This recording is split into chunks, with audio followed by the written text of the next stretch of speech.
Commander John Hart gripped the controls tightly as the spaceship shuddered violently, alarms blaring throughout the cabin. Beside him, Lieutenant Mark Evans monitored the rapidly changing dashboard readings. "We've got multiple system failures," shouted Mark, his voice tense over the noise. "Thrusters are offline and the navigation system is completely haywire." John glanced at his crew, noting the apprehension in their eyes. "All right, everyone, brace for impact. We're going down." The crew strapped themselves in as the spaceship descended rapidly toward the planet Zalara. Through the viewport, they could see the lush green canopy racing towards them. With a deafening crash, the ship plowed through treetops and slammed into the ground. Silence fell, punctuated only by the hissing of escaping air.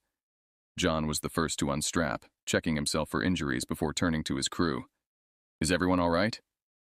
"I think so," replied Sergeant Alex Reed, though he grimaced as he touched his shoulder. "But I'm not sure about the ship." Dr. Lucas Barnes, the mission's biologist, was already at a console trying to revive the ship's systems. "Main power is out. We're not going anywhere fast without repairs." Outside, the unfamiliar sounds of alien wildlife began to fill the air. John peered out the cracked viewport. "We need to secure the perimeter. Mark, Alex, you're with me. Lucas, keep trying to get a distress signal out. We need to let command know we're down." The men grabbed their gear and exited the ship. The planet Zalara was breathtaking, with towering flora unlike anything on Earth. As they moved through the dense underbrush, their tactical training kicked in, moving quietly and alert to any movement. Suddenly, Alex held up a hand, signaling them to stop. Ahead, figures moved gracefully among the trees, tall, humanoid, and distinctly female. They were armed with what appeared to be advanced weaponry. John stepped forward, raising his hands in a universal gesture of peace. "Hello. We mean no harm. We're travelers from Earth and have crash-landed here by accident." The alien women eyed them suspiciously, their weapons still trained on the men. One of them, taller than the rest, stepped forward. Her gaze was piercing, and her presence commanded attention. "We are the Zalarans," she stated, her voice carrying an authoritative tone. "You have entered our world uninvited. Why should we trust your words?" John kept his hands raised, his voice calm. "We understand your concern, and I assure you our arrival was unintentional. Our ship is damaged, and we seek only to make repairs so we can leave. We have no intentions of causing trouble." The leader whispered something to her companions, who remained watchful, but lowered their weapons slightly. "You will follow us to our community. Our council will decide your fate." With no real choice, John nodded. "We'll cooperate. Lead the way." As they followed the Zalarans through the lush forest, Mark leaned in to whisper, "Think they'll help us?" John kept his eyes on the backs of their alien guides. "Let's hope they're open to dialogue. Keep sharp and stay respectful. We need them on our side if we're going to get off this planet." The march continued in tense silence, the humans taking in every detail of this alien world. It was clear that survival here would depend as much on diplomacy as it would on their skills as soldiers and explorers. The Zalaran procession led Commander John Hart, Lieutenant Mark Evans, and Sergeant Alex Reed through the dense foliage, their path illuminated by bioluminescent plants that cast an eerie glow. Eventually, they arrived at a strikingly structured village, where organic architecture merged seamlessly with advanced technology, reflecting the sophistication of Zalaran civilization. The astronauts were ushered into a large, dome-like council hall, where intricate carvings adorned the walls, depicting various aspects of Zalaran life and history. The air was thick with the scent of exotic flowers, and the sound of a harmonious, unfamiliar music filled the space. Inside, the Council of Zalaran leaders awaited, their expressions unreadable. The crew was positioned at the center of the hall, under the watchful eyes of the armed guards. A tall, regal woman stepped forward, her presence commanding immediate attention. She introduced herself as Nalia, the High Counselor of Zalara. Her voice was calm, yet carried an underlying strength as she addressed the crew. "Strangers, you have entered Zalara without invitation. Your presence here is not a simple matter. Why have you come to our world?" Nalia inquired, her gaze piercing. John stepped forward, his posture respectful. "High Counselor Nalia, we meant no intrusion. Our ship suffered critical failures, and we crash-landed by sheer misfortune. We ask for understanding and possibly assistance to repair our ship so we may return home." The room fell silent as Nalia considered his words. She then signaled to another member of the council, who brought forward a device, presumably to analyze the truth of John's statement. Mark nudged John slightly, whispering, "Do you think they can help us with the repairs?" John responded quietly, "Let's hope their curiosity about us works in our favor." Nalia returned her attention to the crew. "Your technology and your circumstances will be examined. If your words prove true, we will consider your request. However, understand this, your movements will be restricted until we decide your fate." Alex, who had been observing their surroundings intently, added, "We appreciate your caution and will comply with your rules." The council then discussed among themselves in a flowing, melodious language that the humans couldn't comprehend. After a moment, Nalia gestured towards two Zalarans who stepped forward. "These are Elia and Sora. They will be your guides and overseers during your stay. Cooperate with them and ensure there are no misunderstandings," Nalia instructed. Elia, with an expression that hinted at both curiosity and skepticism, approached the crew. "Follow us. We will take you to where you will be staying," she said, her tone neutral but friendly. As they were escorted out of the council hall, John looked back at the gathering of Zalaran leaders, their intense discussions resuming. He realized the gravity of their situation. It was not just about survival now, but also diplomacy. The interaction had laid the foundation for what John hoped would be a peaceful and cooperative few days on Zalara, despite the uncertain and possibly perilous future. As they walked, the beauty of the planet was stark against the backdrop of their predicament, and John knew that every step forward needed to be measured and cautious. Elia and Sora led the crew through a series of winding pathways lined with vibrant alien flora to a cluster of buildings crafted from a material that resembled both stone and metal. The area was surrounded by a translucent barrier that shimmered slightly in the sunlight, suggesting some kind of energy field. "This will be your quarters while you stay on Zalara," Elia explained as they approached. "You will find the environment inside to be accommodating. We have adjusted it to meet your physiological needs." John nodded, his mind still racing with the gravity of their situation but appreciative of their consideration. "Thank you, Elia. We are grateful for your hospitality under these circumstances." As the crew settled into their new temporary home, John and Mark decided to explore the immediate vicinity, closely watched by Sora. The sergeant stayed behind to assist Lucas with the technical assessments and repair plans. While walking, John seized the opportunity to learn more about their host planet. "Elia, can you tell us more about your people and Zalara? We've noticed there are no males among your kind that we've seen." Elia paused, her expression turning somber. "Many generations ago, Zalara was a world much like yours, teeming with both males and females. But war changed that. We were invaded, and our males were nearly all lost in the conflict. Over time, our society adapted. Now we are governed and protected by females." Mark looked around, noticing the serene yet vigilant atmosphere. "It seems like you've built a strong society, but do you ever think about reaching out beyond Zalara?" "The thought is there, but trust is hard," Elia responded, her gaze distant. "After the wars, our leaders decided isolation was safest. We've had little contact with outsiders until now." Their conversation was interrupted by Sora's sharp tone. "Elia, they do not need to know all this. Remember the council's orders." Elia nodded, a subtle tension visible between her duty and her personal feelings. "Of course, Sora. Let's return to the quarters." That evening, as the alien stars began to light the sky, John met privately with his crew to discuss their situation. "It's clear we're not just physical survivors, but now diplomats on an alien world. We need to repair our ship, yes, but also handle these interactions carefully. We might be here longer than we hoped." Lucas chimed in, excitement in his tone despite the seriousness of their predicament. "There's much to learn here, scientifically. Their technology, their society, it's unlike anything we've encountered. If we can gain their trust, the knowledge could be invaluable." Alex, always the strategist, added, "And if we play this right, maybe we can help them see the benefits of reconnecting with the galaxy. There's a lot at stake." The crew agreed to proceed with caution, balancing their urgent need to return home with the potential to foster a new relationship with the Zalarans. The challenge was daunting, but the astronauts were determined to navigate the complexities of this new world with as much diplomacy and tact as they could muster. As the days progressed on Zalara, Commander John Hart and his crew slowly adapted to their confined life under the watchful eyes of their Zalaran overseers. However, a growing friendship between John and Elia offered a glimmer of hope. During their supervised walks, Elia often shared insights about Zalaran culture and technology, which she had cautiously begun to divulge.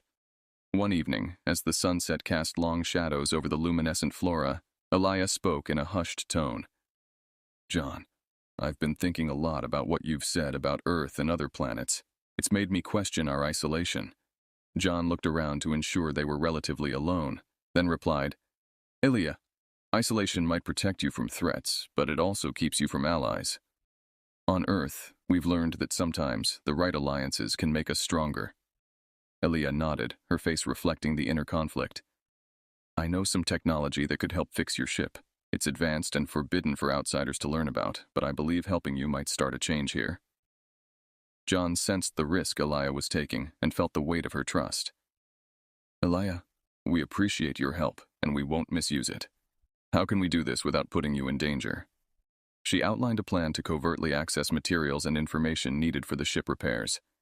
There's an old research facility not far from here, rarely used at night. We can find what you need there. The next few nights, under the guise of further cultural exchange walks, John and Elia, sometimes accompanied by Mark or Alex for additional support, gathered necessary components and data. Each excursion brought them closer, but also heightened the risk of discovery. Meanwhile, Lucas and Alex worked together inside, using the gathered materials to slowly piece together the damaged parts of their ship's engine. The progress was slow, given the need to keep their efforts hidden from the Zalarans overseeing their stay. Their secretive operations continued smoothly until one night, Sora grew suspicious. She confronted Elia, her tone accusatory. Elia, you've been unusually interested in these humans. Ensure you are not compromising our principles. Elia managed to deflect Sora's suspicions with talk of ensuring the humans posed no threat through closer observation. However, the close call shook her. We need to be more careful, she warned John. Sora is not easily fooled. Acknowledging the increasing danger of their situation, John reassured Elia of his crew's commitment to their mutual respect and discretion. We're close to having everything we need. Once the ship is ready, we'll leave without causing any trouble for you or your people. Their alliance, built on a shared vision of opening Zalara to the universe once more, had grown strong. Yet, as they neared their goal, the risks they were taking became ever more apparent, casting shadows of doubt on their hopeful plans. The tension on Zalara escalated as Elia's collaboration with the astronauts became more ambitious. With each passing day, the risk of discovery grew, compounded by the crew's progress in repairing their ship. The situation reached a critical point when a routine inspection by Zalaran security unexpectedly aligned with one of John and Elia's late-night operations at the research facility. Caught off guard and with crucial components in hand, they barely managed to hide as patrols passed by. Breathing a sigh of relief, Elia whispered, That was too close. We can't keep meeting like this. It's only a matter of time before we're caught. John nodded, acknowledging the gravity of their predicament. Let's focus on assembling what we've already collected. We should lay low for a while. Back at their temporary quarters, the crew worked with renewed urgency to integrate the stolen technology into their ship's systems. Lucas and Alex, taking the lead on the technical aspects, marveled at the sophistication of the Zalaran technology, which was both a boon and a challenge due to its complexity.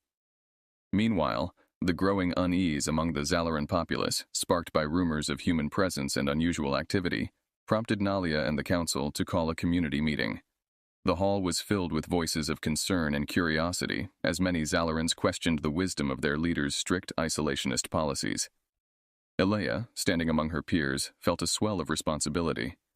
She saw this as an opportunity to advocate for change. Taking a deep breath, she addressed the council. We have learned much from the humans, not just about technology, but about the benefits of interaction with other cultures. Perhaps it's time we reconsider our stance. Her speech ignited a mix of support and outrage. The debate raged, exposing a rift in the community between traditionalists and progressives. The council was forced to acknowledge the divide, and a decision was made to investigate the humans' activities more thoroughly. The investigation led the Zalaran authorities directly to the astronauts' quarters, where they discovered the advanced repairs underway. The scene confirmed their worst fears about technology transfer and collaboration. Nalia confronted John and his crew, her disappointment evident. You have betrayed our trust, Commander Hart. This alliance with Elia was not sanctioned, and you have endangered the sovereignty of Zalara. John stepped forward, his expression earnest. High Counselor, we meant no disrespect. We only sought to repair our ship and return home. Elia showed us that cooperation could be beneficial for both our peoples. The standoff was interrupted by a group of progressive Zalarans, led by Elia, who arrived to defend the humans. This isn't just about them, Elia argued passionately. It's about our future. We can't remain cut off from the galaxy forever. We must learn to adapt and evolve. The council was divided, but the tide of opinion was turning. Realizing the potential for a deeper societal conflict, Nalia called for a recess to deliberate further. In the meantime, Elia and her supporters rallied around the astronauts, providing them with protection and continuing to argue for a re-evaluation of Zalaran policies. The Zalaran Council's decision to deliberate on the astronauts' fate and the implications of Elia's actions escalated tensions on the planet. As news of the impending council decision spread, factions formed among the Zalarans, with some supporting Elia's call for openness and others staunchly defending their isolationist stance. John and his crew, now firmly in the middle of an ideological battle, prepared for any outcome. Their primary goal remained to finish their ship repairs and return home, but they increasingly felt a responsibility to support those who had risked everything for them. One morning, as the sun rose over Zalara's vibrant landscape, Elia arrived at the astronauts' quarters with a group of her supporters. The council is deeply divided, she informed John. Some are calling for severe penalties for us, fearing that our actions threaten the very fabric of Zalaran society. John nodded, understanding the gravity of the situation. We'll stand with you, Elia. You've shown us incredible kindness and courage. We can't just leave you to face the consequences alone. As they spoke, alarms sounded throughout the settlement. The traditionalist faction had decided to take matters into their own hands, launching an attack to seize the astronauts and forcibly dismantle their nearly repaired ship. The progressive Zalarans, alerted by their network, quickly organized a defense. The area around the spaceship became a battleground. John, Mark, and Alex, trained in combat, joined the Zalarans in defending their position. Blaster fire lit up the area, and the air was filled with the sounds of shouts and clashing technology. Amidst the chaos, Elia led a small team on a mission to retrieve additional supplies from the research facility, crucial for the ship's final repairs. Stay safe, she told John before leaving. We'll be back as soon as we can. As the battle raged, Lucas, who had stayed behind to work on the ship, made a breakthrough. The engine is almost functional. We just need a bit more time, he shouted over the commotion, his voice a beacon of hope amid the despair. The fighting intensified, but the astronauts and their allies held their ground. After hours of conflict, the Zalaran security forces, seeing the determination of the progressive faction and fearing further escalation, intervened to broker a ceasefire. With the immediate threat subdued, Nalia and the council arrived at the scene, witnessing firsthand the passion and resolve of their people. Faced with a potential civil war, they were forced to reconsider their previous stance. In an emergency session of the council, Nalia spoke. We have seen today that our world is changing. Perhaps it is time for us to change with it. Let us find a new path, one that embraces cautious engagement with the galaxy. The council agreed to a provisional truce and granted John and his crew the permission to leave Zalara, provided they shared no sensitive technology with the outside world. Furthermore, they decided to initiate a controlled opening of diplomatic channels, guided by Elia and her faction, who had shown that they could lead with both wisdom and strength. As the astronauts finished their repairs, they felt a mix of relief and sadness. They had come to respect and admire the Zalarans, particularly those who had become their friends. John looked at Elia, who had returned safely with the needed supplies. Thank you, he said, for everything. You've changed us, and perhaps we've changed Zalara too. Elia smiled, a mixture of triumph and melancholy in her eyes. Safe travels, John. Remember us. As the spaceship lifted off, leaving Zalara behind, the crew watched through the rear viewport, knowing they were leaving a planet forever altered by their unexpected visit. The battle for Zalara was over, but the journey towards a new future for the planet had just begun.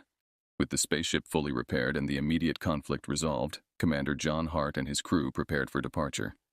The atmosphere at the launch site was tense yet hopeful, as both the astronauts and their Zalaran allies gathered for a final farewell. Elia stood beside John, her expression a mix of relief and sadness. You are leaving now, but you're taking a piece of Zalara with you. Remember us and what happened here. Let it guide your interactions with others in the galaxy. John clasped her hand warmly. Elia, you've given us far more than shelter and aid. You've opened our eyes to new possibilities. We won't forget you or what we've learned on Zalara. As the astronauts boarded their craft, the progressive Zalarans, led by Elia, watched with mixed emotions. Their planet was on the cusp of monumental change, and the humans had been the catalyst. The impact of their visit would resonate through Zalaran society, influencing decisions for generations to come. Inside the ship, Mark Evans initiated the launch sequence while Alex Reed checked the communication systems. All systems green. We're good to go, Alex confirmed. Lucas Barnes, looking out the viewport, added softly, "It's strange to think about leaving. After everything, it feels like we're part of something bigger here." John nodded in agreement as he took his place at the helm. "We are, Lucas. We've started something that won't end with us leaving. Elia and her people will continue it." The engines hummed to life, and the ship slowly ascended, leaving the vibrant landscape of Zalara behind. As they broke through the atmosphere, John took one last look at the planet that had been their unexpected home.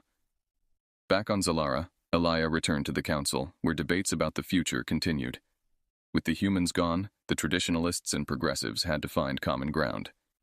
Elia advocated for a new Zalara, one that would embrace a cautious but inevitable engagement with the broader universe.